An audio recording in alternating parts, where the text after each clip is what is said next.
Ce gars est absolument un génie. Comme il trouvait que faire du vélo pour aller au travail était trop fatigant, il a inventé un vélo à double volant d'inertie. Il a commencé par découper le gabarit qu'il avait dessiné. Ensuite, il a posé sur une plaque de métal pour le tracer et l'a découpé en suivant les marques. Il lui fallait 2 pièces comme celle-ci pour le projet. Ensuite, il a percé des trous dans les plaques avec une perceuse à colonne. Après le perçage, il a lissé les bords et la surface. Puis, il a fixé les plaques à un amortisseur de trottinette électrique à l'aide de vis. Après cela, il a découpé 2 tuyaux en fer rond de 21 cm chacun et a soudé un axe en acier à une extrémité de chaque tuyau. Il comptait utiliser ces tuyaux pour rallonger l'amortisseur. Une fois les axes soudés, il les a fixés et soudés à l'amortisseur. Il a répété les mêmes étapes pour le deuxième tuyau, ce qui lui a permis d'obtenir l'effet souhaité. Puis, il a installé le tout sur le guidon du vélo et fixé la roue avant. Une fois l'installation terminée, il a testé et ça a très bien fonctionné. Ensuite, il a utilisé un cadre pour tout maintenir en place et a soudé un petit morceau de fer en angle sur le tube du guidon.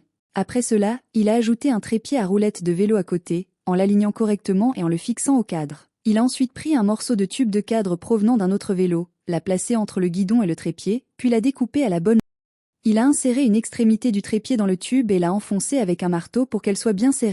À ce stade, il pouvait le souder au guidon. Une fois il a fabriqué 2 tubes carrés en angle droit et les a soudés.